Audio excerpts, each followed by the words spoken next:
Mata upu e lua, o le urua ia susa, o le whaatoanga I e tena, o le tala I le ua I whawhine.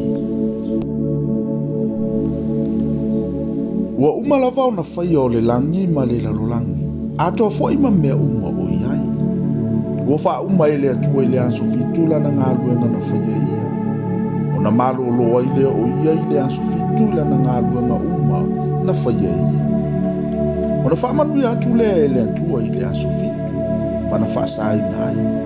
A wana malo loa I o ia I lana ngā luenga umalava, na whaia e le atua, ma na saunia. O le tala le nei le langi ma le larolangi ina o whaia ia.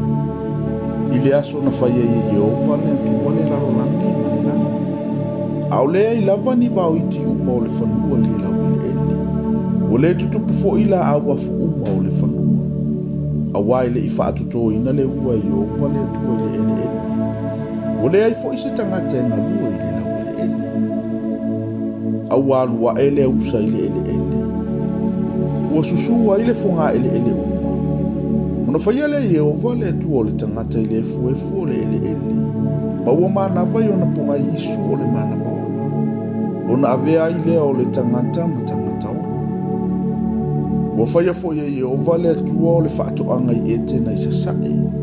Ona ia tuina lea I lea mea o le tangata na na whaia. Ua whaatutupuina fo ia Yehova le atua I le whanua.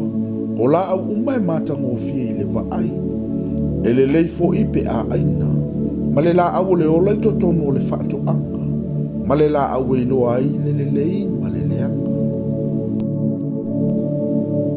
Na tafe atu fo I le vai tafe mai e tena I whasusu ai le whaatoanga. O nala ese ai lea, ua avea ma vai tafe e wha.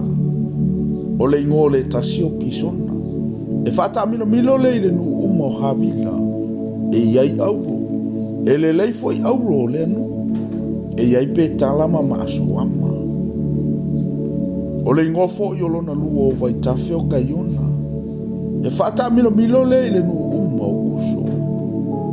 O le ingofo I olona tolu o vai tafe o hite kelu, e tafe antu le I sasae I ansuria. O lona wha o vai tafe, o e furate lea. Ua ave fo I le tangata e Yehova le atua. Ma ua tuu I ante ia I le whaatoanga I e tena. E ngā lue ai ma leo leo ai. Ua whetala I antu fo I Yehova le atua I le tangata. O lo whape antu. O la au umau I le whaatoanga e te ai ai. Ao le la au e loa ai le lei ma le leanga.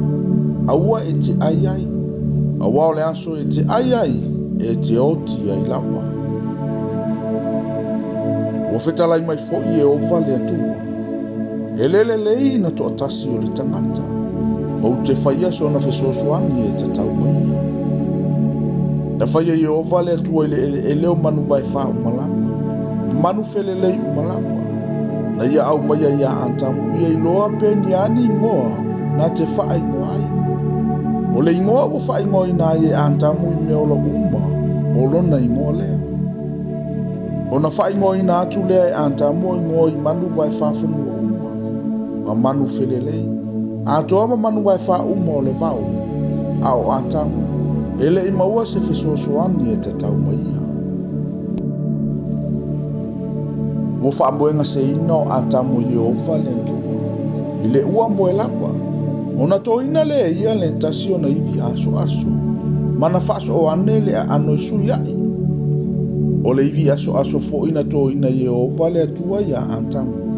Mana whaia I le whawhini. O na ia au maia le o ia atamu.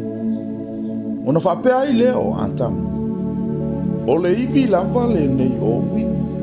Ma le a ano o a ano. E ta ua o ia o le whawhini, a wana tō ina atu o ia ai le tane.